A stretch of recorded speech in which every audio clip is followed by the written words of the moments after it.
Happy Sunday, beautiful people. Welcome to the Jaden Show. I'm Jaden Cornelious, and I have a wonderful, wonderful, wonderful show for you today. I am going over to Australia to meet singer, songwriter, dancer, creative, author, actress, the amazing Angela Ayers. And if you've already watched Book Read, you would have met her in one of the last episodes reading some of her children's books. Now, she's my guest, but I want to take you to when Angela was doing her thing. Let's go and check this out.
But it's also rather grand. And one way to patch your check, he'll kiss your hand.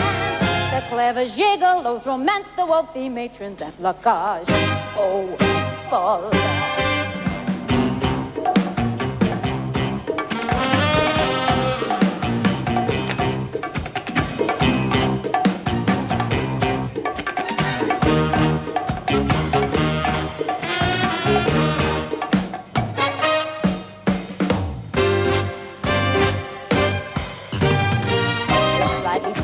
And a little bit away. You could be dancing with a girl who needs a shave. We're both the riffraff and the royalty are patrons at La Cage. Oh, Folle, La Cage, oh, Folle. The maitre d' is dashing, Cage, oh, Folle.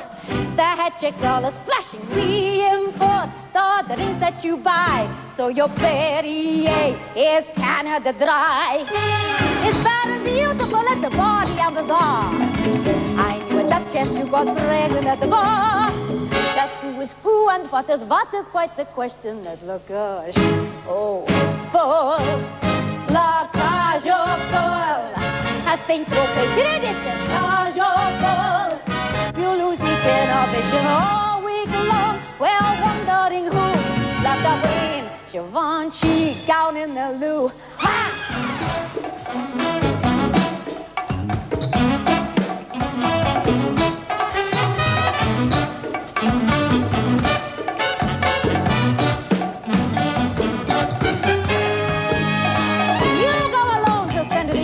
Of your life. You meet your mistress and your boyfriend and your wife. It's a bonanza, it's a mad extravaganza. It's hot and hectic, it's effervescent and eclectic at La Cage. Oh, Folle. Not extravagant, hot and hectic, effervescent, eclectic at La Cage.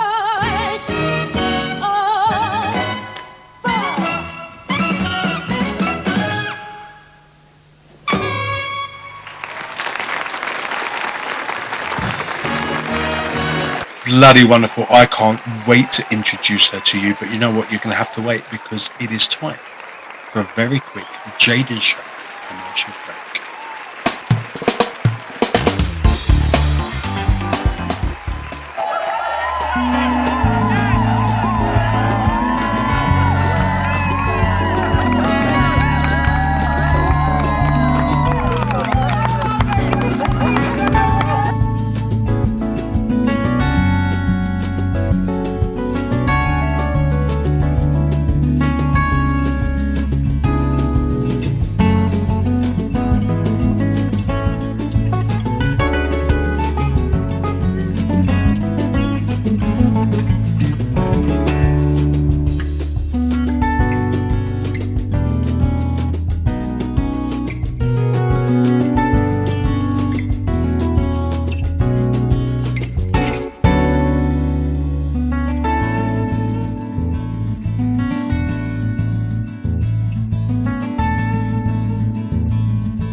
Okay. I hear you. It's like, shut up, Jaden. Just introduce me to Angela, and I'm about to.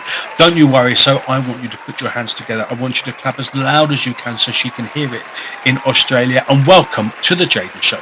This week's incredible guest, the amazing Angela Ayers.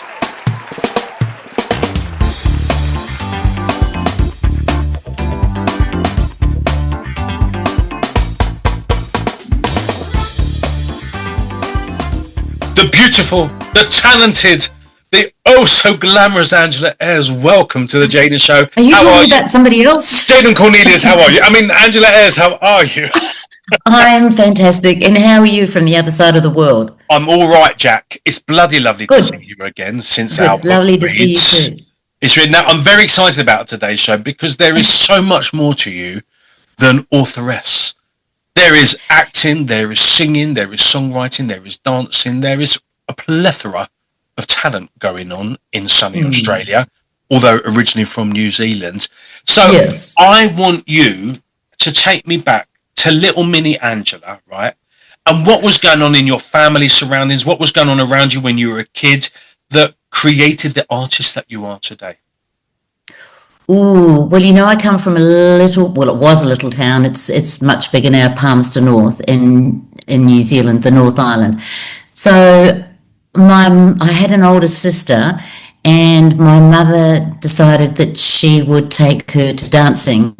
I think she was about 4 and I was 3, or she was 4.5, whatever.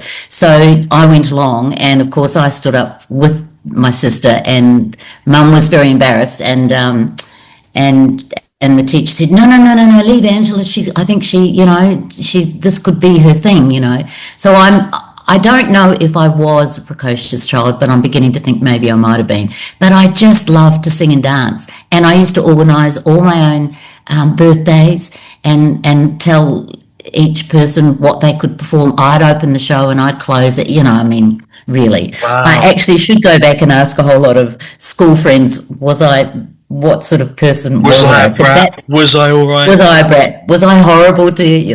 So then we actually started at the Manawatu Operatic Society, where I learnt to sow my seeds.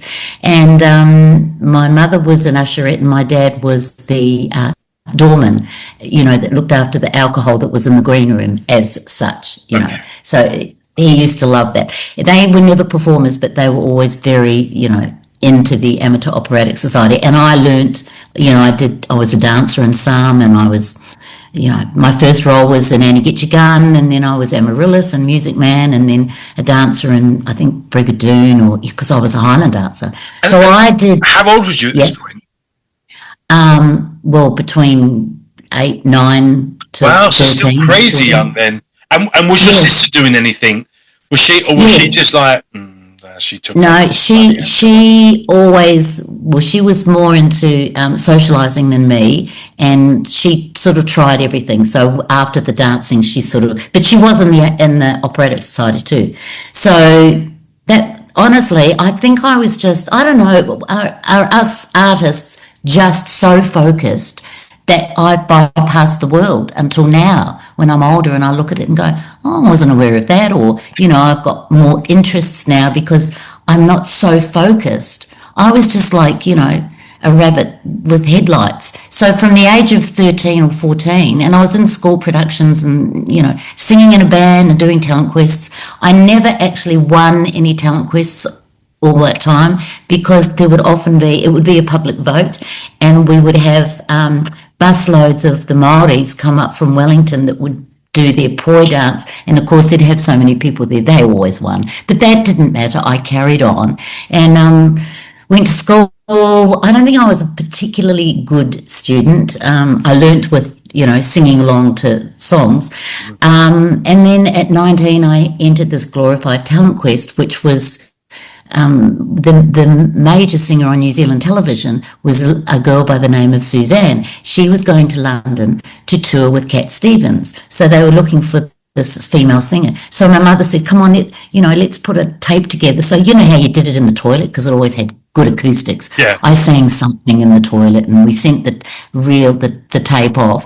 And I was fortunate enough to be picked to do the finals. So my mum and dad traipsed up to Auckland, and I sang with this band at this hotel, and I won.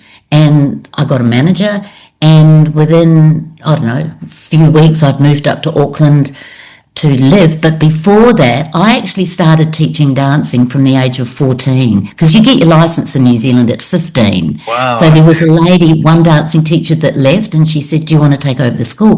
So I did. So I was teaching dancing from 14 or 15, and I did all my exams in Highland dancing. Not that I've used that in my career as such. And I was a tapper, so I'd never done... Yet. Yes. Oh, yes. And then I'd done all my tap exams, but I'd never done ballet or jazz.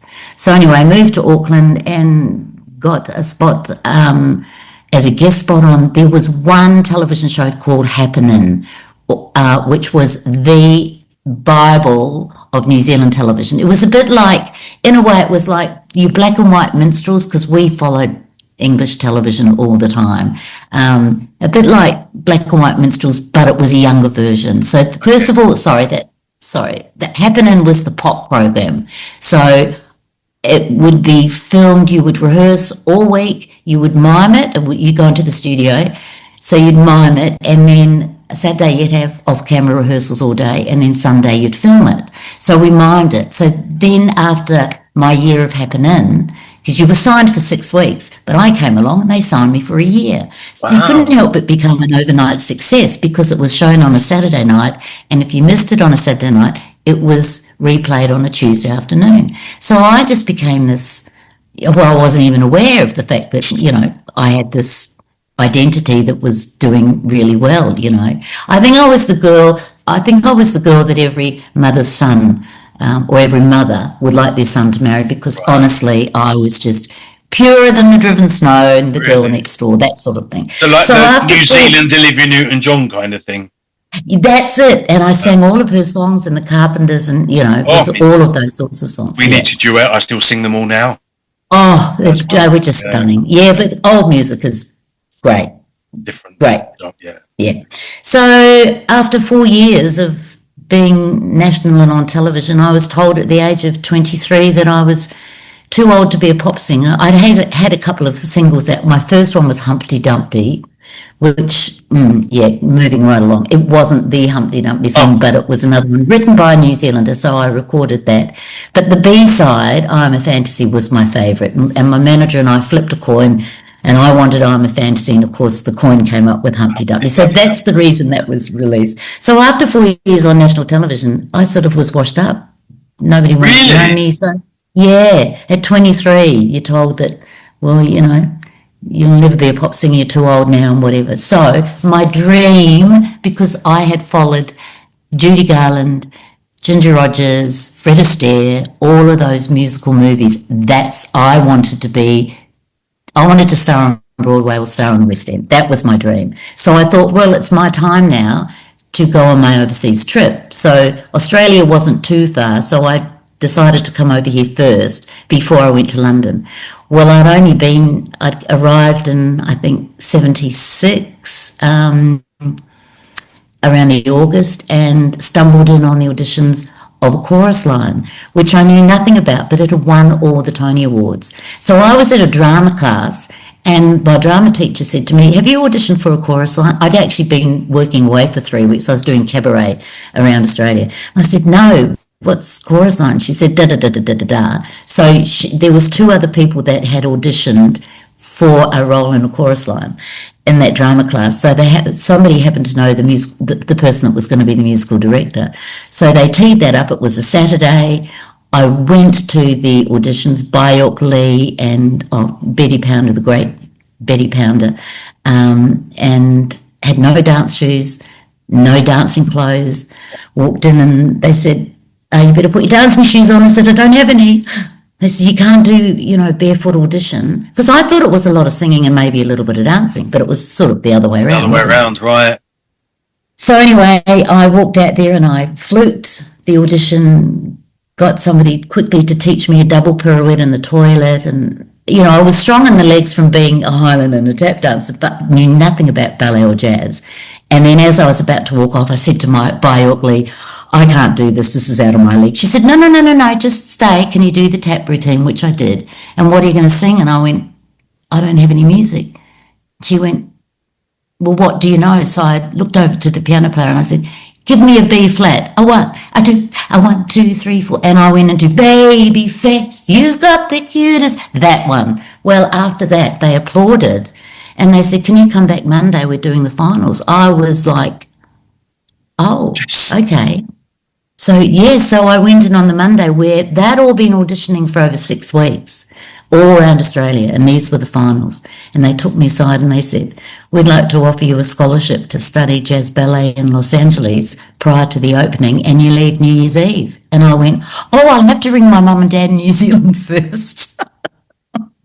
Oh, very green I was. So off I went New Year's Eve, and I studied at the Roland Dupre Dance Academy for 14 weeks or 10 weeks, and I did 14 dance classes a week and learnt the role from Bayok Lee during the day and did it in the wings at night for 10 weeks, came back and opened in the Australian production. And that was really the start of my career here. So twice, and it's the only scholarship to date, which I'm so proud of, that's ever been given out by the New York Shakespearean Festival Trust. Wow. For a jazz ballet scholarship in the world. So I don't even think I sort of was aware of, you know, how important it was. Immensity of it. Yeah, bloody hell. So that was how my career started. And of course, the front page went of the Sydney paper. Oh, you know, unknown pop singer from New Zealand scores a scholarship to study jazz ballet in Los Angeles. I don't know whether the rest of the cast particularly liked me at the time because they were all wonderful dancers. But the majority of them, as we know, before a chorus line came along, you had singers, you had dancers, and you had actors. Chorus line, you had to do all three. That is when the triple threat started. So most of them had never opened their mouth to sing. So it was extraordinary how a chorus line came along in all of our lives, and it made us we were given this wonderful, you know, program to deliver, and it just changed the world really with theatre, and especially did in Australia. So that's my claim to fame. And then after that, I've not really just been a theatre performer because I've loved all aspects of the industry. So I've done a lot of television and you know, singing, because when we would have live bands and that, and you do daytime television, which is huge, which there's nothing like that here now. And between television and a few commercials and cruising, you know, entertaining on ships and doing clubs, and there were other major musicals. The 2 times I did come to London, I got a telegram, because that's how far back it was, got a telegram from my manager to say, you've just been offered the role of Sister Sarah to do the production of Guys and Dolls in Australia. And I did it opposite Anthony Warlow was my leading man, which was his first step into musical theatre because he'd been an opera singer. So he's been on the world stage as well. So there was that, and then just lots of other musicals that have come along, a couple of singles and that I co-wrote. The B-sides when we used to have the 45s. Do you remember when the 45s? Oh, yeah, still have some. Love them. And so that's sort of where I've been at. Lots of musicals like 42nd Street and Mum's the Word and Menopause Musical, and yeah, off the top of my head, wow, Joseph. Amazing. And it's funny because you look back at it, I bet you're the same, you look back at it and go, was that really me? Really. Where I sing now, I've got to make a new one actually, but they have like this big, like 55, 60-inch TV behind my little stage area. And they play like, it's like Jaden, Cornelious flash up and photos, videos, and then bits of me singing. And I can see like the governor of the hotel when he's at the bar, if there's someone, they will say that was Jaden when he was in a pop band. So of course, when he points at it, I look round and I'm like, oh my God, like one part of me that feels it was like 3 days ago, because in my mind I'm still that little skinny I agree. blonde boy. I agree. Now I'm old enough to be his father, but you know, I kind of look there and think, oh my God, and then and it also feels like I can't even imagine it happening. It's really bizarre. Like it was I know. another person, another I agree. dimension. I Really agree. weird. Yeah, yeah, Really, it is. But at least we've got something to look back we've on. done You it. know, Absolutely, we've done absolutely. it. And being creative is it ain't over till the fat lady sings, and I ain't finished singing yet, darling. So what's going Yeah. on for you? Like, did you never want to get into acting? Because I could so see you on like I don't know, like a Well, neighbourly kind of thing. I have tried the acting thing. In fact, when I got into a chorus line, I was studying acting with Betty Williams, who was the top teacher at NIDA, and she had actually said, "Why don't you try out for NIDA?" But I'd been a pop singer for 4 years and never had to really be careful with money, as such. And I went, "Oh, I don't want to be a starving actor, it'd be really hard for me." But now when I look back at it, I go, "You fool, you should have done that." But look, if something came up now, would I do it? I don't know. I don't know. Oh, I you don't have really to. know. I don't know what the universe is got other than my children's books, which I am enjoying as well. I never thought I'd be a children's book author, writer, but I think what us creatives are, we are different to a lot of people, and I know that I just probably railroaded over everything else. That's what I was going to do, and that's where I was going to go, and I've done it, and now I sit back and go, wow, the pressure of all of that is extraordinary, isn't it? What you Yeah. put yourself through in your body, and to be on stage 8 shows a week, it really is. You have to be really fit. You've got to be a real athlete to do that. And I go and see shows now, and I go, wow. But at the moment, I don't have that magic of wanting to be on stage. But whether it comes back, I don't know. I suppose it depends on what's offered. But yeah, I really probably should learn to act. What about like doing some kind of I don't know, some intimate evenings with Angela Ayers? You and a piano, or you and a jazz quartet, or you and just kind of would that be something that would tickle your fancy? Well, yeah, yeah, I have had a jazz trio before and a piano bar situation, and I always sort of thought that I would just sing, till the day I am not here. But yeah, I don't know because we moved out of Sydney, so I've moved an hour and a half out of Sydney, and I'm still sort of finding my feet in a smaller place, country place, but it's lovely. So I don't know. I don't know. I think suffering from panic attacks, which most people get surprised to think that we suffer from that. Oh, unbelievably, yeah. And I think it's because you're not doing it as much as you used to, so you just were on a roll before and you just get up and do it. So, Yeah, you didn't know it was going on. You were just being shifted from one no, place to the next. So yeah, it was only you kind of it was too late to have the panic attack by the time you got back in the car or got into the hotel room because you'd already done it. yeah, I remember being halfway through. There was Channel 5 had opened in England at the time, and there was a daytime show called Five's Company. And I remember being halfway through the single that I was releasing at the time, and I got halfway through, and there was just this huge audience. It was live TV, singing live, and I just remember halfway through thinking, if I fuck this up, I'm done. And then I felt really clammy, and I couldn't tell you what part of the song I was in, but yeah. it's really interesting when like the record company, everyone watched it like afterwards. They went, "Oh my god, Jaden was, what was he on that day? He was amazing." I was like, "Shit, bleeding panic, mate." I didn't want to cry. I wanted my mum. I didn't know if I was going to faint. Like I was bluffing it. That was the Oh, only time where I kind of, and I'd done this huge festival. It was the Thessaloniki Music Festival in Greece, and it was bigger than the Eurovision, and it was older than the Eurovision, and wow. televised to like 108 million people. 55,000 in the auditorium. I mean, it was huge, and England had never been placed in this competition ever, and so it was older than the Euro. And this was 96, 97, and we for some reason got asked to represent the UK. I have no idea how we did that.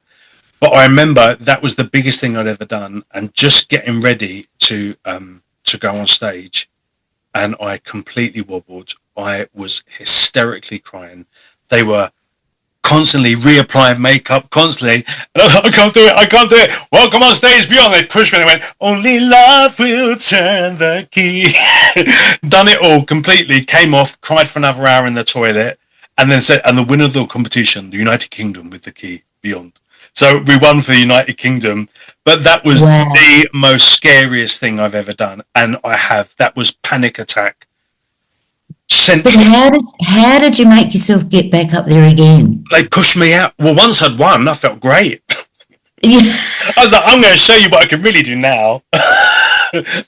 Which was the same, pretty much. But it was just because my fear of embarrassing myself was a little bit greater than the panic attack itself, I think. Oh, well, I think that's what goes before you, the fear of like letting yourself down, you know. Yeah, but I remember doing this theatre in England, and I'm singing in Italian, you know, and it's beautiful. It's like classical, and it was me. I was the only kind of regular person there, and it was like the guy that played Phantom in the West End, the girl that played Galinda. You know, it was the West End musical, and Jaden, because I lived in the area. But I still got, you know, I got to sing on the stage with, you know, some of the finest bloody West End stars. And I was singing, and I was looking over this side, and I was looking over this side and walking. And afterwards, my friend said to me, were there people in the wings that you knew? I said, no. I said, because every now and then you would look in the wings. I was looking for my nearest exit. If I was going to faint, which one I could get to first. I didn't want to faint on the floor. I wanted to faint behind the curtain. So yeah, and that was after 15 years of singing. Like, it never. I know, and you see, I know that we are supposed to say, I'm just not there at the moment, but yes, I will. We're never supposed to just close that book, are we? We're supposed to go, don't think you just can. at the moment. You can change it up a little bit, so you can pretend to be an author for a bit, like I am. Yeah, and me. You know, but there's more to you. I mean, because it's part of who, and it's actually quite interesting. I've chatted to a few people on this show about the authenticity and, you know, and just being yourself. I don't think, like, it would never have been my career choice ever. Too shy, too insecure. Like, even now I can sing, and I've got a residency in a hotel, so I sing four times a week. And I can sing. Now, if someone's clapping or dancing, I don't say, I'm doing that, they're loving me. Never. If someone does this, and it could have been because of a really bad piece of steak or something, I automatically assume, have I sung automatically. But if someone's danced on the tables, I don't give myself praise for that at all. I know. But a sneeze, and I think I've done something wrong. We're way too hard on ourselves. It's crazy. People probably are sitting there going, oh, I'd love to do that. Look how fabulous he is. But that's the thing too. You can have the most accolades in the world, but you have one negative one, and that's the one you remember. One. Yeah, completely. But it will bite your ass, and you will end up doing something because you can't not, because it's your genetic.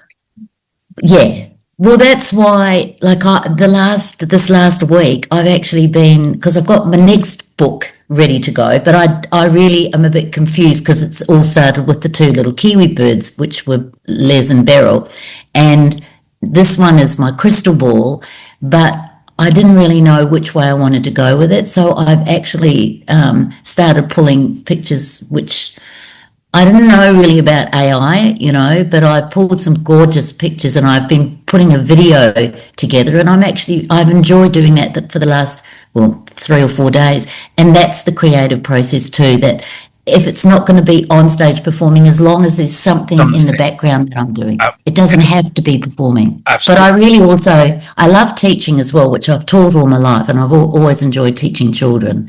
So I'd like to mentor more, and, you know, just try and pass back some of the knowledge that I've learnt from everybody else, you know. Yeah.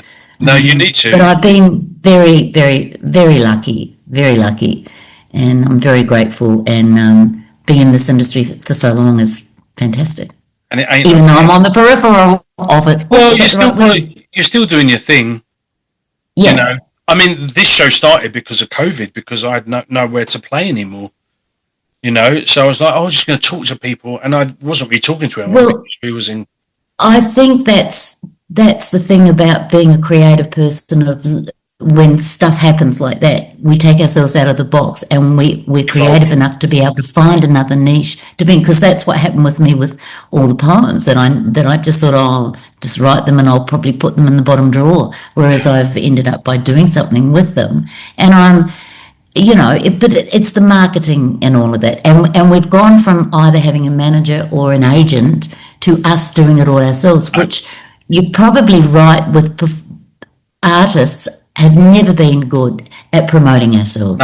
No. We always feel like that's someone else that does that for us. But now you've got to do it all. You've got to be the talent. You've got to market it. You've got to find someone. I mean, you've got to do the lot. You've even got to book the places to perform, and pay your musos and everything. And that bit for me is creativity destroying.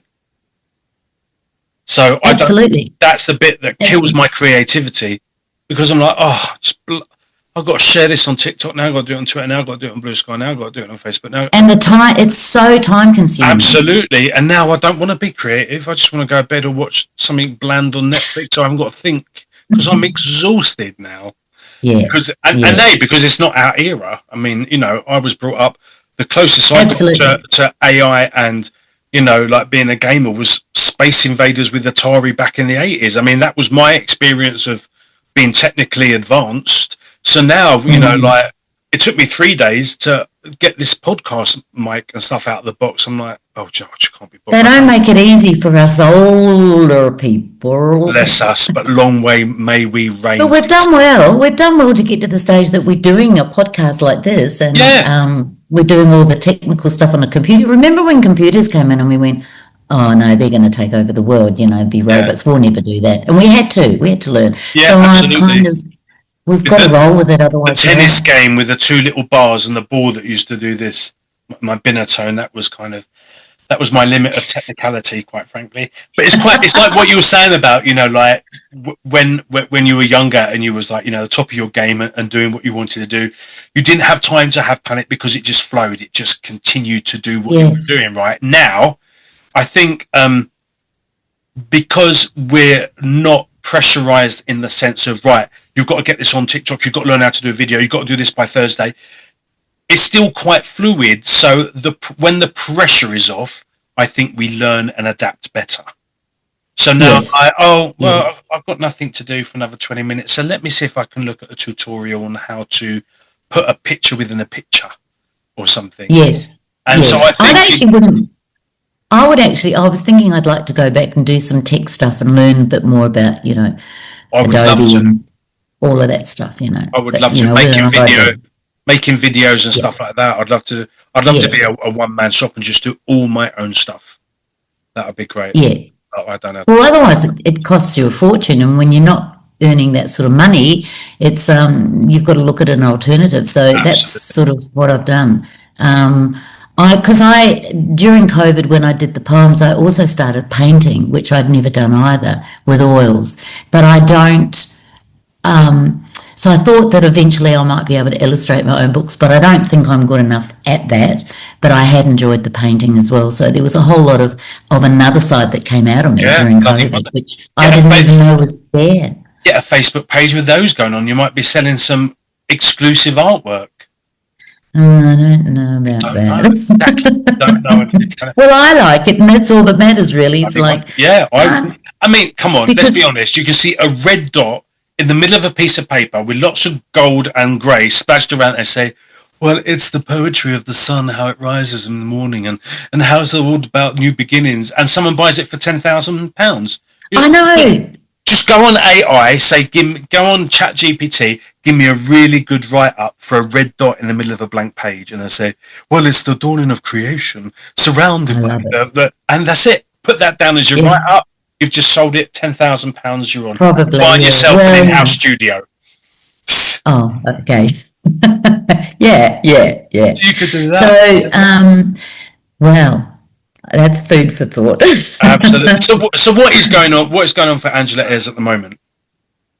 Okay. Well, besides the next book that I'm doing, that I've just about finished the graphics for, I'm actually starting to do some book readings at some centres here in Southern Highlands, just outside of Sydney, and just promoting the books. And I've turned the books into a kids' musical. So now I'm just sort of hoping to find where, how, what, where, when that can all happen. But these sometimes, you hear about things that take 10 years to get on, getting the finance and that together. So it's, I don't know. Each day is a different day. And, like this morning, I've just got some castings that have come in. So my agent sent me a couple of castings. So I'm still doing castings. So I've been very, very lucky with a few commercials over the years as well.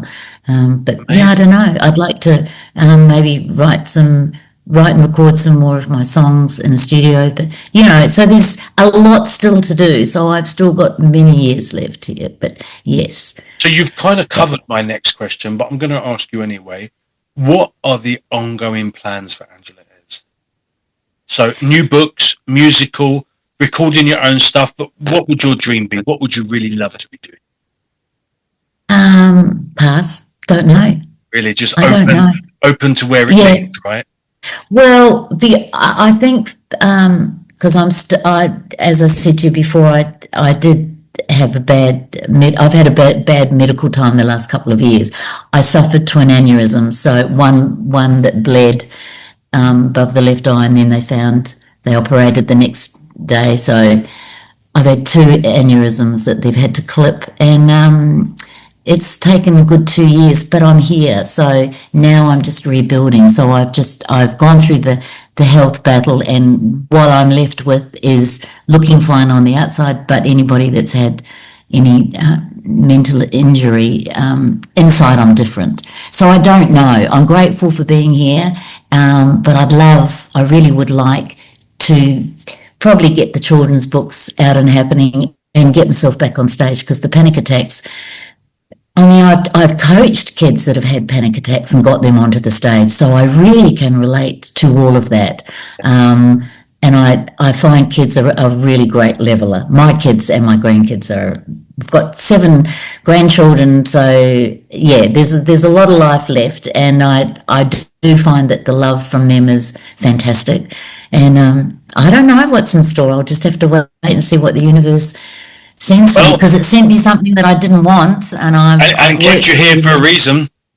It has, so I can't complain. Yeah. Oh, so obviously it'd be quite interesting. I'm very excited to see what's in store. Yeah, but hey, we're going to get my kiwi birds with your little lamb, I think. Absolutely, and we're going to do. I think when we get things sorted, I think we should do like a Carpenter's, just for YouTube. I think we should do a Carpenter's cover together. No pressure. No pressure. It's an ongoing project. So ongoing project. Well, that's 10 years to sort it. Absolutely, at least. Well, surely we'll get something together by then. I'll be still keeping on. So, and you will be. So, I'm sure at some point, keep that in the back of your minds. We can do a little online duet. Sure. That would be lovely. That would be nice. Yes. Where can people find you? Because obviously they love you. They want to follow you and support you. So where are you on social media? Well, I'm on Facebook, and I don't know. I'm on Facebook and I'm on Instagram, and my webpage, I've got a webpage which is just www.angelaayers.com. If you go on there, my web designer that created that put all my paintings at the back of it. So what you see when you feed through it are my paintings in the back, very subtly done. And my books are up there, and where you can buy them, where the links are to Apple and iTunes and Spotify. And I'm around. Wonderful. People at home, you've met her, you love her. Please go and show her some love and support before you turn off your computer. Make sure you do that. Find the links at the bottom of this interview, and you'll also find them in the write-up of this episode as well. Angela, thank you so much for your time today. I really appreciate it. It's bloody early in the morning for you in Australia, but we're going to catch up again soon. I know, to get the hair and the makeup on. Yes, for sure. Because we need to do another book read. Absolutely, yes, the new book, yep. we are going to be catching up very, very soon.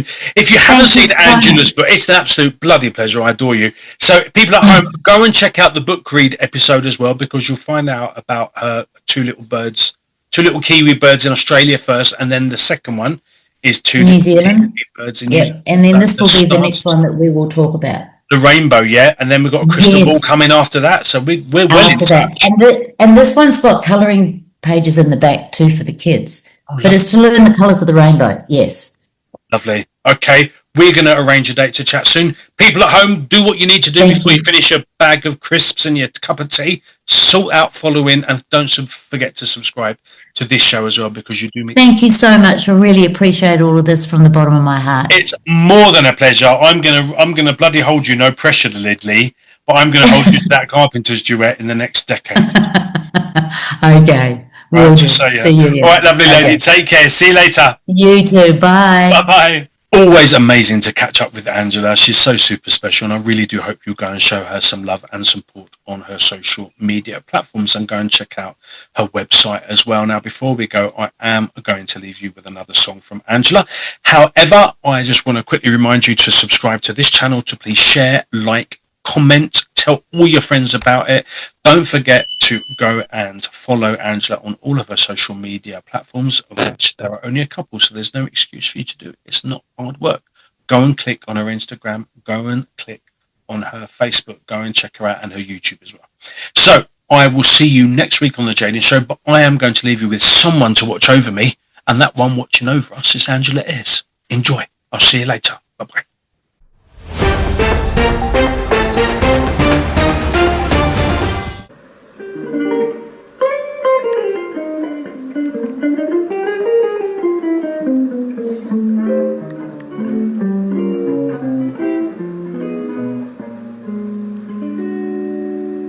There's a saying, says that life's like, still we're often told, seek and ye shall find. So I'm going to seek a certain man I've had.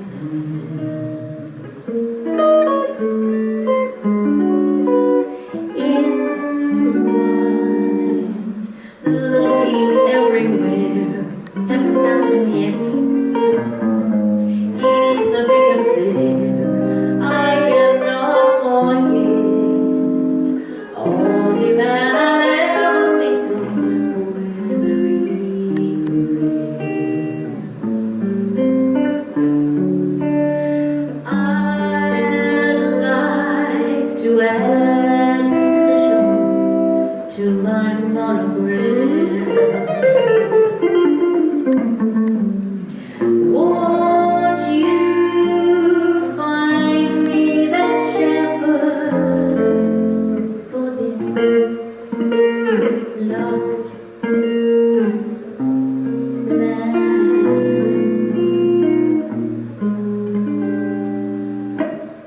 There's a somebody I'm longing to see.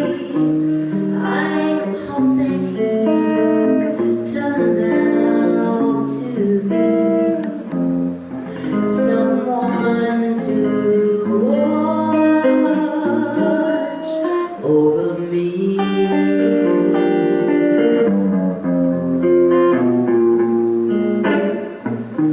I'm that little lamb who's lost in the woods.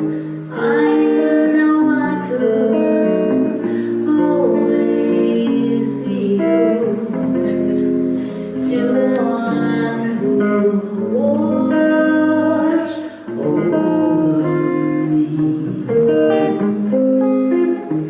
And though he may not be the man some girls think of as handsome, to my heart he'll carry the key.